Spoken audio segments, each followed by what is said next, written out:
Otherwise, On that joyous last week note, was somehow an hour. It was supposed to be a quick one. You know that gif I put through, the licking of the hand and the slap to the face? That's exactly what you've just had, mate. It was actually you. hello. Can we just lead with that? Lead with that. It all stays Please in. No one leave that watches it in. anyway. Yeah, no exactly. one watches Just anyway. go with it. Go with All it. right, this is Tailed Off, episode number 33. Let's get into it, shall we? Looking how the That's air's like come a out the dead balloon work. now, isn't it? Position. Annie Power at the last flight. He's down. Annie Power has gone but in front of the last length. Melody Light By the far side, they're running up towards the finish, and he's mistaken the winning post. He's mistaken the winning post completely, Roger Lockwood, and Hoyt From Archibald, Hardy Eustace defends his title. From Archibald, who's flattened out in seventh. Then he's fallen out right by this beginning to back. He's drifting off a trail line. He's fire, and this was coming home. Shergar's going to win his fourth Betfair Chase, and Cordo Star is still the king. Cordo Star wins. Hello, welcome to another episode of Tailed Off, episode number 33. As a reminder, this is a no holds barred podcast that dives headfirst into the wonderfully weird world of horse racing. So today we've got Novice Chaser's latest, we've got news, we've got Steward's Inquiry, we've got nap table update between us. Yes, a new competition we invented last week, and we've got something for the weekend. Shall we get into Novice Chaser's latest then, boys? The way you started that just before we carry on, it just literally sounded like, you buy one, you get one free. We got this, we got that coming up. Enjoyed it, man. There's no Yeah, fucking no, about, I is enjoyed it. there? I loved it. People don't give a shit about the intros anyway, they always just skip them. So We might love as the well intro. get into Anyway, the content. carry on. Focusing. You're not here to have fun. Right, No, let's get into exactly. Novice Chasers then. So what's going on with Final Demand then, Duncan? Yeah, so I mean, on the pod last week, I think Ella and I put up a couple of novice chasers to follow this season, and the one I put up, Final Demand, he had his eagerly anticipated debut over the larger obstacles over at Navan, a 2.5 mile chase with Paul Talon aboard, and he looked absolutely bloody incredible. He was favourite for the Brown Advisor already at 11-4, I think, last week when we looked. Julie went ahead at Navan and hosed him by 13 lengths, being wingman. And he just looked unbelievable. The further they went, the better he got. Coming over kind of second last and last fence, you kind of thought, okay, he might have a bit of a battle on his hands here. But Paul he didn't go for the whip, didn't do anything, just gave him a little squeeze and he just took off. So I think that, stepping up for the Brown Advisory, which is 3 miles, he just looks like an almost certainty if he stays fit and healthy. And like I said, the 11-4 that was anti-post price last week, you can kiss goodbye to that. He's now down to 7-4 with Coral and Ladbrokes. So they're already running for cover, I think, for him. So yeah, fantastic start, and I look forward to seeing where he goes next. Probably somewhere around Christmas. But yeah, star in the making. Over I mean, you fences. called it last week, didn't you? And obviously you had to start with that because he called it last week. So it was straight. Yeah, called it last week. I mean, it's fairly obvious. I think there's been so much talk about the horse anyway, but it's just nice to see, when you see that kind of thing, he does look a bit special. What's the price now, do you think? 7-4 with Corals and Ladbrokes were the best price. I think he was 6-4 with 365. That may have changed. I checked that the other day, so he may have come in even further. Who knows? What's going on with the Kopek Des Bordes then? I think on the same premise. Yeah. Really? Yeah, well, it was slightly rearranged because of the weather at the weekend, but pretty much was hold my beer from Kopek Des Bordes after watching his stablemate go and dot up over fences. He's gone and blitzed his own race.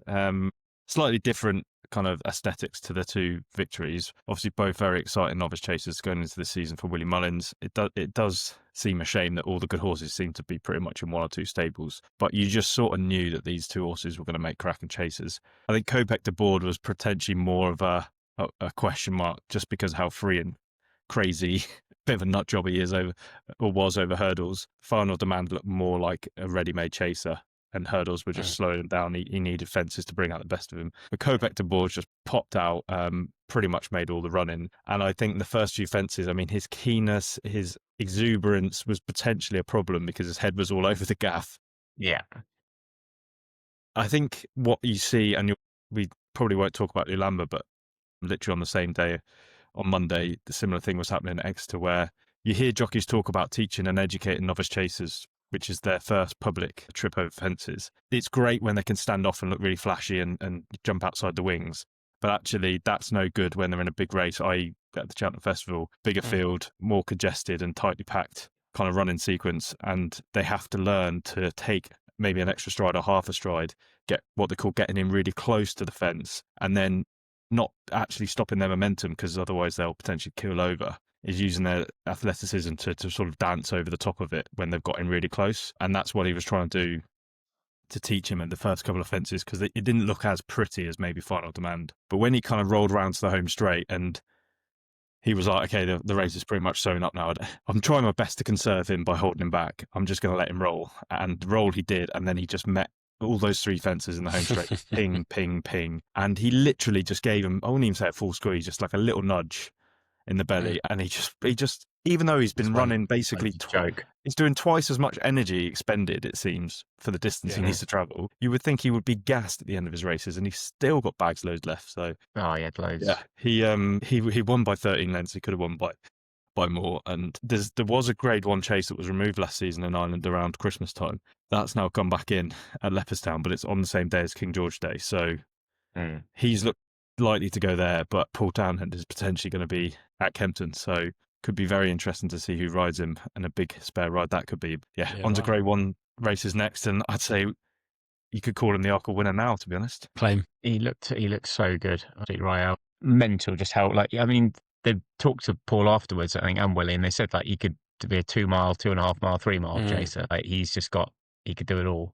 And you see the speed on him was just a joke. And like you say, the first view, just like as soon as he saw the fence, it was like, ears pricked, I'm going to go mental. And then, like say, Paul kind of settled him down into his rhythm, and he was just unbelievable. Looked so good. Yeah, amazing. Good. All right, let's get on to the news then, shall we? So what's going on with Paul Nicholls? Yeah, it was one of those ones, again, we didn't make one of the top novice chasers that we talked about last week, but I feel after last weekend or last Friday at Cheltenham, I think Paul Nicholls has kind of thrown something into the ring here that we may not have kind of thought of previously with a novice hurdler. He had a horse called No Drama This End, who won on Friday in the Albert Bartlett Novices Hurdle, which is a Grade 2 over 2 mile 5. And he just did it so easily in pretty horrendous conditions. I think he beat a horse that L-backed, and John McConnell's horse Heads Up, by 3 lengths. Wow. And I mean, Harry Cobden, who was on board him, he just didn't get serious at all. He was just chilled, like the horse just travelled so well into the race. And he just bolted over the last, and don't even know if Harry gave him a clip at all. I think he just kind of just nursed him through and just let the horse do all the work. So, I mean, he looked very smart, and Paul actually flagged the horse on Instagram for his one of his 3 novices to follow for the season. The horse had finished 9th last year in the Champion Bumper, where Heads Up, horse he beat on Friday, had finished 2nd.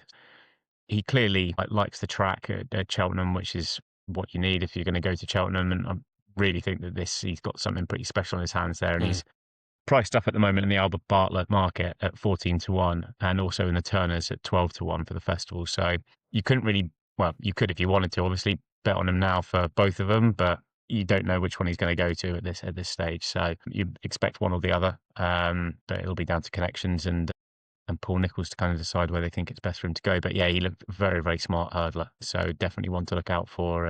And if you get a sniff of where he might be going, he might be worth having an anti-post bet on, because I think he looks a very decent horse. Yeah, nice. The old potato race. That's what we like. The old potatoes. You can't bet on both of them.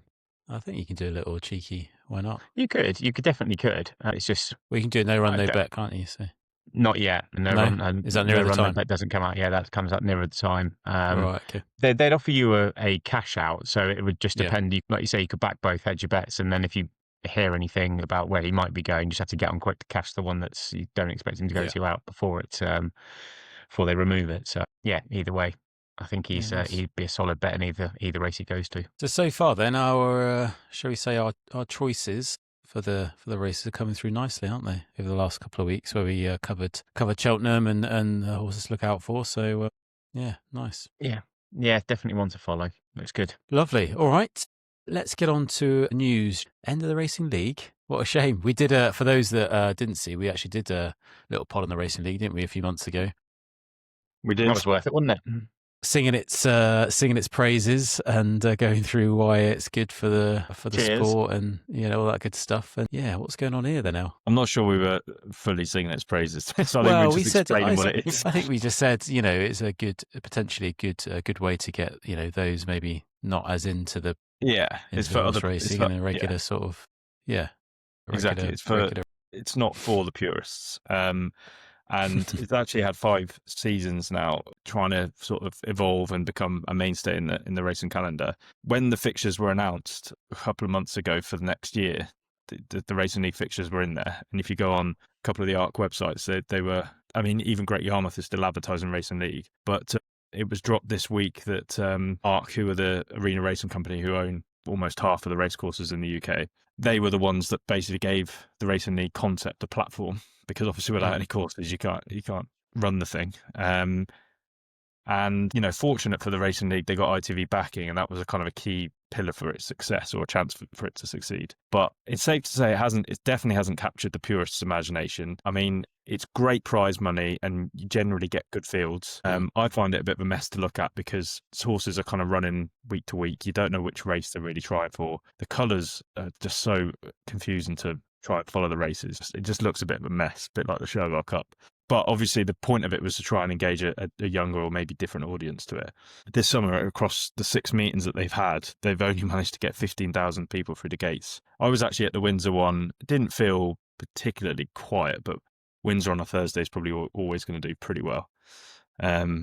Sorry, 15,000 in total? Across all those meetings, yeah. Bloody hell. Which is pretty poor. So that's poor. not delivering. And then I haven't seen the ITV ratings in terms of the viewing figures, but I don't imagine they were great. So ARC, who I guess have funded a lot of the prize money for this, have decided to repurpose that money into it. So we've got the news that the Racing League hasn't definitely been cancelled, because it's not ARC's decision to cancel it. The fixtures still exist, I suppose, but they're not supporting it. Now, Racing League can try and go to other courses and get something away. The problem is the Jockey Club own the majority of the other courses, and they already tried them. They were their number one customer. They didn't get that away the first time round. And there's a handful of independent courses, which would just be a bit of a mess to try and merge them all together in some kind of conducive format. So it's not the final death knell, but it looks pretty certain. But in the same news item, it was announced that ARC are putting all that money into a new fangled enterprise called Friday Night Live on some cold winter Fridays on the all-weather. Literally starts in January this coming year. So this is completely aimed at 18 to 25-year-olds. It's kind of in a partnership with Invades, which is a company that has done really well in recent years, basically offering incentives for students and young people to go racing, like, big kind of discounts and deals, and marketing racing as a basically a night out or a day out on the sesh, with some racing going on, with DJ sets in between races and that sort of thing. So it will be completely God, to think of any of the members of these courses, the pensioners, going down for their Friday night might suddenly not fancy it after a bunch of 18-year-olds going mental around the place. You'll love to see it. There's going to be 5 meetings across January, February, and March. Newcastle, which I imagine will do very well, big student town, Wolverhampton and Southall. There's going to be £200,000 at each fixture, so kind of similar big prize money to what the Racing League was, and ITV have supported it, and it'll be on ITV4. Bit of a pivot. Seems quite late in the year to be announcing like a change to the fixtures, and it just shows where the real power is in horse racing. It's with the racecourses. They get to kind of move their weight around, and everybody else has to follow. Could be interesting. I suppose the bad news is that the channel and the programme Friday Night Live will be fronted by Megan Nicholls, so I won't be watching. Dotar and farewell. And I'm out. Cancel me if you Your want best to. mate, El. What are you on about? Come on. We've got history. I might go into that one day. Yeah, not today. Clip that bit out for the pod, please, and just put that on there. Tag her in it.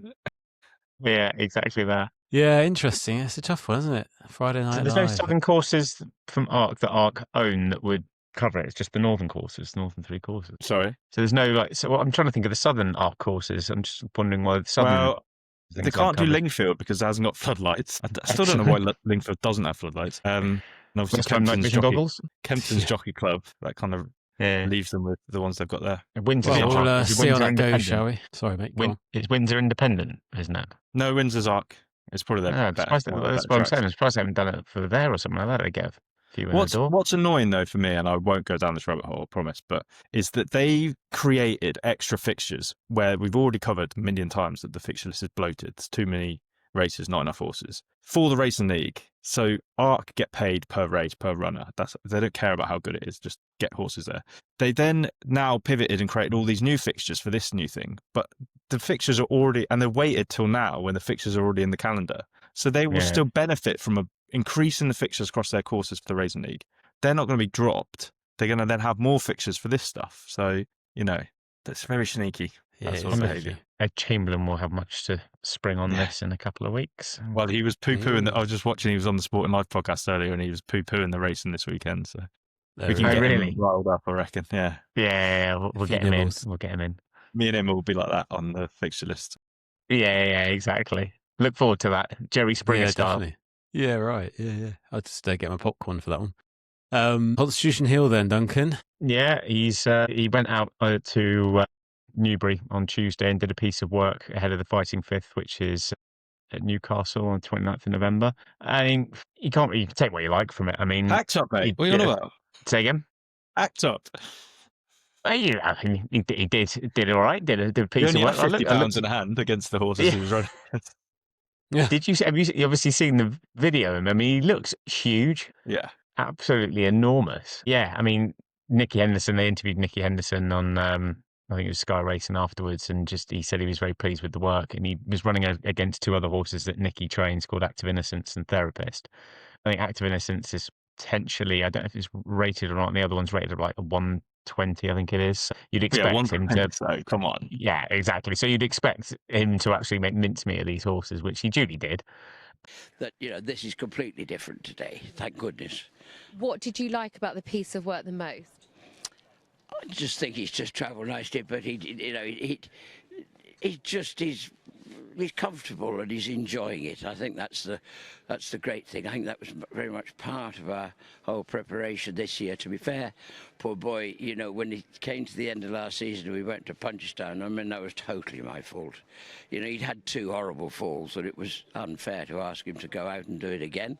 And he quite rightly said, look, Dad, I can't. I just can't face this again. Whereas I'd be pretty confident, like doing things like this, and he has been to Worcester as well, that, he's going to a racecourse and now thinking it's good fun, which is where he always was. So he's had... But he's kind of said all systems go, everything looks good ahead of, taking on the new line. Do you not think they're just bigging it up, though? I mean, it's obviously... When you say looks huge, like as in like bigger than you'd expect him to, or... I don't ever remember him looking as big as he did then, but it wasn't so much like size in terms of muscular. He looked kind of fat, I thought. Carrying a little bit of holiday weight. He's got a bit of timber he's got on him here, but then I'm not a horse specialist, so what do I know? But he did look absolutely enormous. But yeah, I mean, there's going to be so much focus on Constitution Hill because obviously end of last season he fell twice and finished fifth in Ireland, and there's just going to be eyes all over it. But from what Nicky said, it's all systems go, and he'll do a piece of work, do some schooling over the new hurdles that they've got, which he's borrowed from a mate of his, and then send them off to Newcastle. He's borrowed them from Kempton. Is he borrowed them from Kempton? I thought he was borrowing from somewhere else. I thought he borrowed them from a mate or something like that. He's like Barney Clifford and him are best mates, to be fair. Yeah, well there you go. He's borrowed them from Barney, and Barney's delivering the hurdles to him. It's like delivery for hurdles. I'll take 5 of them, please. Yeah. But yeah, no, I mean, he's going to do some schooling over those again, and then it's all good to go to Newcastle. Yeah. When you say borrowed him, why doesn't he have them? They have hurdles. So a few years ago, there was like an equine study done because if you would have seen the old hurdles and the old fences, they're just constantly covered with big orange fluorescent kind of this is a fence, this is a hurdle, which for humans, we would be like high vis, very familiar with, like warning, kind of caution. They then did a study and it was such a small sample size and it didn't seem to me from memory of reading it like statistically that significant. But they found that horses actually don't necessarily see like bright orange and red as we do. Things like white is actually a clearer image because, being colourblind, it's kind of a clearer image of something. Yeah, it's probably just all grey, isn't it? It's like bright orange. Then pretty much all the courses now have adopted the white panelling around the hurdles, but there's actually been quite a few horses that have fallen foul of it and come up a cropper. And Constitution Hill's obviously never had a problem jumping hurdles before. Then these new white hurdles have come in and they're seemingly not judging them correctly. So they're trying to get the exact replica of what will be on the racecourse delivered to home. so he can have a proper practice. Nicky. Nice. Oh, it's good preparation. I mean, it's going to be a hell of a race, even because it looks like Amsterdam for Willie Mullins is no longer going I to don't be know going about hurdles. Constitution Hill. I've been stung before. It's out of my books now. Not interested. Stung before. Stung before. But You've it's been going to be a stung hell of a before, race Catherine between those two, isn't it? When I I'm say, looking forward to it. Yeah. Do you reckon he Right. can come back? Do we reckon he can come back? I don't care really. I'm not going to bet on it. Well, he's Back to not my in field favour detailed for insights. He's Sorry, not what in were favour you for the fight fifth. I know, that's the thing. He's like 15-8, isn't he? Or something, nearly 2-1. 15-8, best price. Get stuck into Yeah. that, Matt. Really? I mean, if he's back and Hendo can do it, he's done it before, so be a All hell of a right. story if he does. Talking of bright orange and bright yellow, nice segue Nice into segue. Plumpton. My local, about a mile away. We need to go to Yes. Plumpton, by the way. We'll do that in the new year, shall we? Get a little Yeah, Plumpton. Easter It's always Monday. on a Monday night. Yeah, Easter Monday. All right, we'll be there. What's going on with their flags? So what happens at the photo finish? They just Stewart's inquiry. Well, I think there's been a few times we've covered. I love, by the way, I love when El does his prep because he always comes up with like a headline. Yeah. Like it's always like we're going to say the headline or like Use post it somewhere, and it's just for his own entertainment. It's quite funny. When you're just this creative, you just can't turn it off.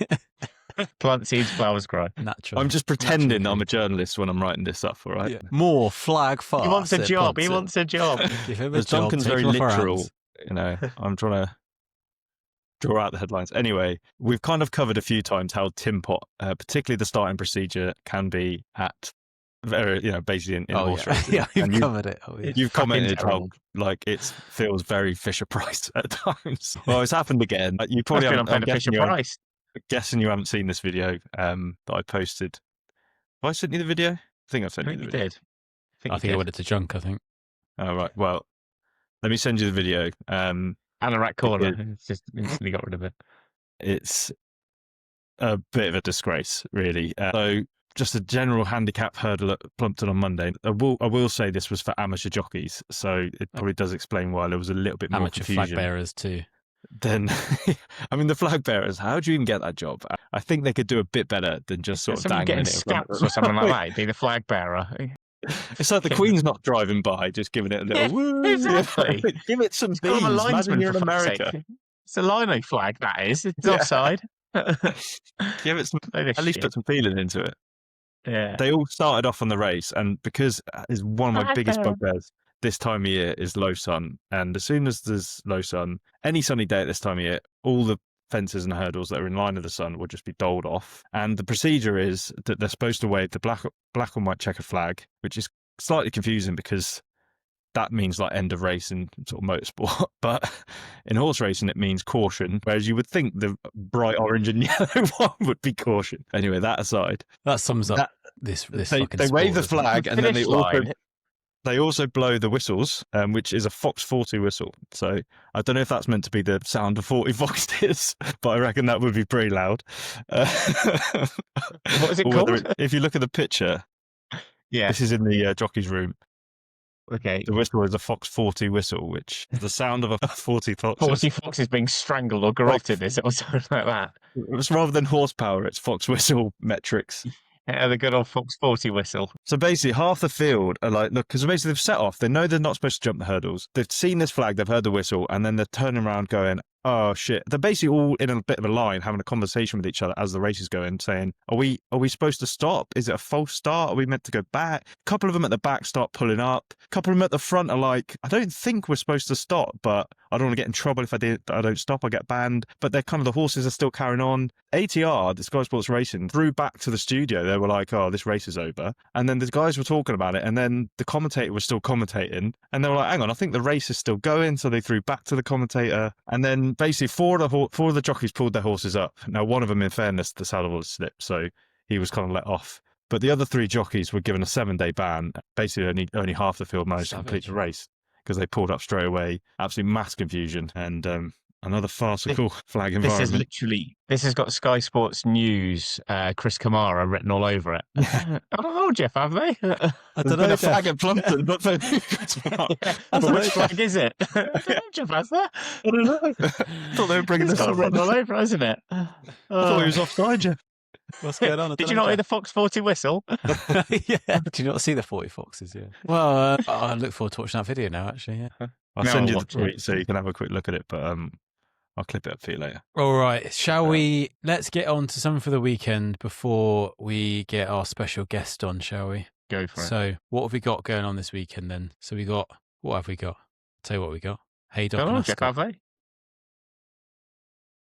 Right. Let's start with you then, Duncan. Yeah, so we're looking at the Betfair Chase, which is the Grade 1, the 3 mile, 1.5 furlongs. Yeah, I mean, it only attracted 5 horses to it this time, but it's not a bad lineup, to be fair. You've got top of the market Grey Dawning, followed by Haiti Colour, Royal Pagaille, Handstand, and Stellar Story for Gordon Elliott, who's making the trip over. So we've got the first and second from last season that are coming back. Royal Pagaille won it last year and the year before, I believe. Grey Dawning was one that Elle backed, I believe, last year. I backed Royal Pagaille, luckily. And I think the only real reason that Royal Pagaille won, I mean, it was basically the horse's Gold Cup. He's not a Gold Cup horse, although he's been there to Cheltenham a few times, but he's not quite good enough to reach that. So this is kind of his Gold Cup. The conditions last year were absolutely attritional, really, really honking conditions. And I think that's what basically won him the race, is the fact that he just kind of dug deep at the end, and Grey Dawning just couldn't get his feet through the ground quick enough, really. But this time around, I'm kind of expecting a role reversal with this. I think Grey Dawning at 6-5 would be the pick, just because the Skeltons have been in such red hot form around all of these types of big races so far this season. I don't think Skelton will have left any stone unturned in making sure this horse is absolutely race fit for this. So he doesn't want to see a repeat of that, and he wants to win this big times. I think Grey Dawning will do the biz. Haiti Colour is its second favourite, I think, 10-3, 7-2 at the moment. But on ratings, Grey Dawning is £12 to clear. I just think that although Haiti Colour is decent, hasn't stepped into Grade 1 company yet. This is the first time of trying that. Grey Dawning is very much, battle hardened with that kind of things. Yeah. I just think he'll probably have the class angle over Haiti. Who knows? But yeah, I'd back Haiti. So I'd back Grey Dawning at the prices. All right. Interesting. I will post the old, what we've got there. Is that all the runners? Yeah. 25. Oh, wow. Okay. Interesting. Close one. Elle, what are you saying then? Yeah, very similar. I was actually at Ascot this day last year and was all over Grey Dawning. So I was watching him on the telly, and there was a few of us shouting him home, and he just looked like he'd done it. He bounced out, jumped well. The ground was abysmal that day. This is what annoys me about the form sometimes. You go back and it says it's soft. And if you don't remember, if you didn't watch it, you would just assume, soft isn't that bad. But it was absolute bog river. And that's why time form are a bit more reliable, because they actually measure the fucking times that are coming home in. And sure enough, they class that as heavy. And I'd say it was borderline unreasonable. Yeah. So, Grey Dawning went absolutely out on a shield. He was still in the lead at the last, but he just gave his last breath after that. And Royal Pagaille, who is an absolute slogfest champion at this sort of thing, he just mowed him down late. And, even though he's 11, it's going to be another home game for him. And I wouldn't be surprised if he went and did it again, because they're calling the ground good to soft. Apparently was hammering it down there yesterday. Yeah, I good to soft, yeah. I just never trust Haydock in ground. I just assume it's bad, basically. Even in the summer. Shit to shitter.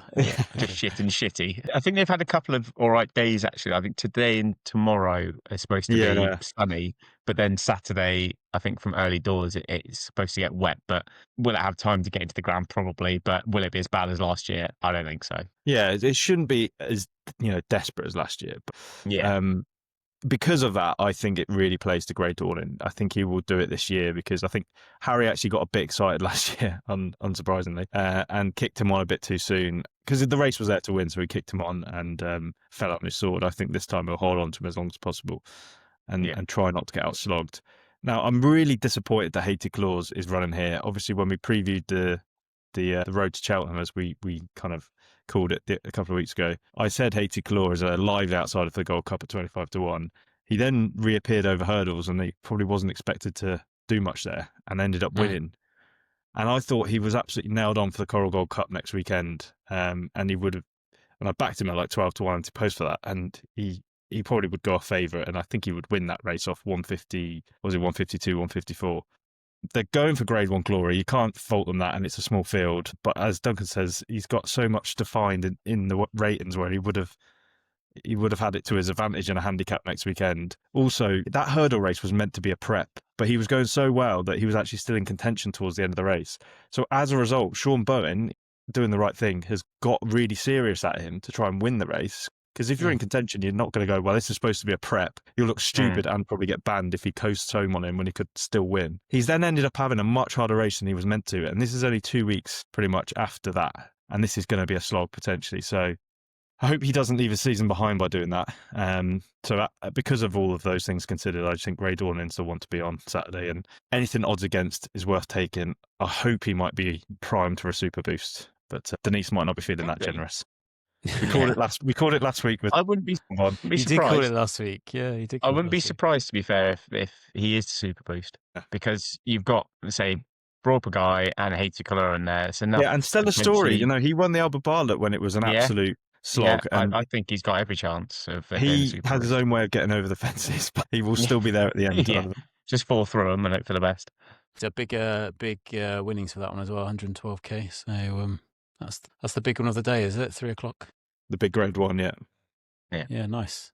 All right, shall we get on to the old nap table competition then? So this week we're doing the 225 stayers, also at Haydock. And I guess as a reminder, we said we'll pick one of these each week between us and run a little bit of a table to see who does best. Last week we had a bit of an issue, a couple of non-runners, a false start, which I guess for me actually I got out lightly, unlike Duncan, who I don't know, love a little -1 against your name. Yeah. Chat on. So just remind me then. So non-runner, what is that? Just a 0, and then if you don't, get your money back.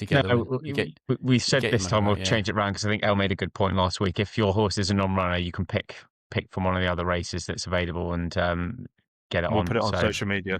Yeah, exactly that. Happens. Elle, I'm just looking at your race though. I know you'll go into it. Are you sure the wrong time, have I? Yeah, you have. It's 240. I was going to say I could not see it there at all. Yeah, I was looking at the race before, but it's definitely 240. Gotcha. Perfect. About 240. His race he put up was 205. It's not. It's 240. I was looking at thinking, in fact, it's a non-runner already. That's a good start. But if I keep tipping non-runners, I'm going to probably be winning this with 0. That is true. As long as you get a minus, you're fine. You're like Scott Dixon's owners who just keep pulling the horses out and then fucking bringing them back in. He knows what he's doing. Just there for the appearance fee, mate. Exactly that. All right, shall I go first? Go on, give you guys a bit of a break. I've gone for Ace of Spades. Can we play the music to that, please? Yeah. No, it's copyright issues probably. So Dan Skelton, obviously. Harry Skelton's on board. Had a win last time out, last month in Tree. I know it was a shorter race, Group 3, but has done the distance, I think, before. But I think placed at Air. So, yeah, I don't know. I just saw Dan Skelton, saw Harry Skelton. I thought, you know what? I fancy it. Coming down in the weights, coming down a little bit in the weights from the last race, but obviously it's a much it's a higher grade race. So yeah, I'm going for Ace of Spades. It's a I think it's 13. What is it at the moment? 13 to 2. So nice each way, I reckon. 6 to 1. I've got on 365. So there we go. 5 for each way then. It's being backed. Money coming in. All right, go on then, Duncan. We'll do you next. Yeah, I was going to say I may as well go next because I'm going against you. It's going to be the duel between you and I in this. Yeah, no, I've gone for the Fav shop in Marsh on 2. Elle flagged this the other day that this one was running in the stayers, and I remember it running at Cheltenham in the Temps qualifier in October. And again, he was under Harry Cobden and he absolutely hosed up. He doesn't have Harry Cobden in the saddle this time. He's got Ben Jones, but yeah, it's no bad thing. But yeah, I mean, it went back over that race at Cheltenham and he just travelled so well and won so easily. He's been put up £9 for it, but I just feel that, 6 years old, he's just so on the up. I think that he'd be very, very hard to beat, and he's pretty unexposed over the kind of trip. So I think at the moment he's 11 to 2 boosted on 365. So I've just taken that. I would say the main danger was, but I mean, the market doesn't seem to think so. It was Shoot First, who was earlier on this week, I think about 8 to 1. He's now gone out to 14s, I think, in some places I saw. But it's Charles Burns' horse who won the race last year in the shit conditions that were at Haydock. obviously I don't expect the conditions to be as bad, which may benefit him because, I mean, they were literally bobbing up and down going over the finish line last year. I mean, he's £1 above that last, the mark he was last year, and he's got a £7 claimer on, which brings him down below the mark he was carrying last year. But I just think Marsh on 2, younger horse, potentially more progressive than Shoot First, who's 9. So yeah, I'm going for Marsh on 2. Well, currently 11-2, but obviously we'll do SP when the race goes off. Yeah. Money coming in, I Come reckon. Guillermo, Cash all out. right. El, I know you've got a different race, so what would you put your money on? Well, me and Duncan have had our eye on the entries for this because Skelton being Skelton. Joya Machan had a very Skelton fucking sneaky prep at Chepstow on its reappearance. Yeah. And this is a much more valuable race. So I was thinking that was their number one. But they've stuck a claimer on it. It's drifted in the market and they've got a much more fancied horse in Ace of Spades. So I imagine that means Joya Machan is going to have another fucking dog shit paddle around the back. And then there'll be some other plan for him. So Yeah. I would probably... I He's in wouldn't the be stayers, surprised if isn't it he? happened, but they tend to hit the target with their main one. So yeah, I can see the case for Ace of Spades, but Machan 2, as Duncan said, just absolutely breezed through that race last time. I think 5-1 looks huge as an I each know. way. Well, 11-2. That's why I've just taken it. I think that's a joke. Yeah, I've not gone each way. I've just gone one only. I know he's a favourite, but Awesome. he's a very good price, and I can't see him at the front 4 in that race. Agreed. He would be my one. And in that. you, interesting. All right. So then you've gone for a sneaky little 240 at Ascot. So what's that then? That's the Ascot Hurdle Grade 2. Yeah. So the rules are it can be on the same day. It doesn't matter if the same race or not. No, it's ITV racing. So you've gone over to Ascot. Who have you got? Yeah, this is a horse we spoke about before, and I was quite surprised this horse wasn't favourite, although earlier on he was 8-1, and he's already money coming in, as you would like to say. Money coming in. They've obviously priced him up wrong, I'd say, because he's being clipped already, and it's 2 days from the racing. But this horse, Celtic Dino, won the Welsh Champion Hurdle on its reappearance at Chepstow, and was kind of a decent novice last season without being like one of the top boys, decent progressive novice. But the more important thing is the horse he beat that day. He was nearly top weight himself, and he beat a horse called Alexi, depending on how we're pronouncing it, who most people should be aware of by now, because that horse went out and won easily at Ascot next time. But on Sunday in the big handicap at Cheltenham, the Greatwood Hurdle, off his higher mark, he went and bolted up. And Celtic Dino gave this horse £7, a 2.5 length beating. We'll call that 10 lengths and £10 in weight for argument's sake. Now, Alexi's going to be given, I'd say, anywhere up to probably around a £10 whack in the weights, which would put, this horse giving him £10. If that horse went up to, say, mid-140s, Celtic Dino, even though his current mark is currently 144, which in a Grade 2 at Ascot on a Saturday would put him, quite a bit below some of the protagonists in the race. Yeah. The horse hasn't been reassessed yet because he will go up because he beat this horse that won so easily on Sunday. A mark of kind of mid-150s suddenly makes him pretty close to Grade 2 level. And the horse has only had 6 starts over hurdles. Yeah, I nearly went with Grey Dawning just to get a win off the board, but I thought the idea of the naps is obviously to try and get a better price. Good get for a better you. price I like winner. that. And, Yeah, respect. He's currently kind of 5-1, 11-2, 6-1 maybe in a place. I'm hoping everyone else doesn't jump onto him, because if he goes off 2-1, I've kind of done my own theory backwards. But Yeah. the intention is there to kind of give us one at a better price. And they entered this horse. I mean, he could have run in the handicap last time. They entered him in the Grade 1 fight in 5th next weekend, and I'm sure he'll be entered in the Champion Hurdle. So I've actually backed him at 50-1 for the Champion Hurdle, just in case. Oh, here we go. Because I like 50-1 winners of the Golden Champion Ace, Hurdle. Golden Ace does, he 2.0. does. Here we He are. does. Yeah, you can. Here we fucking are. They're going to stack it over the fucking final, and then Celtic Dino is going to fly in.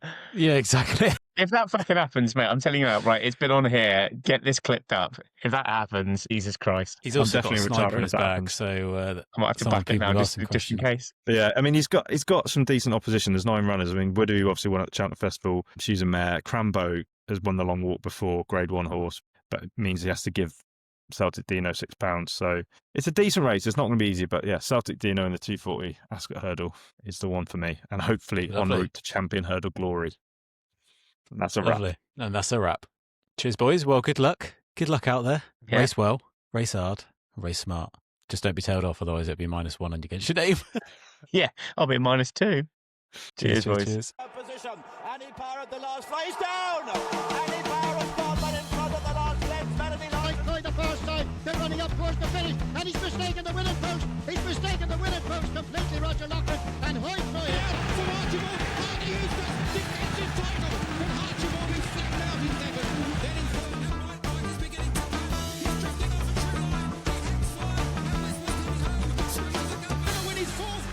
Chase, and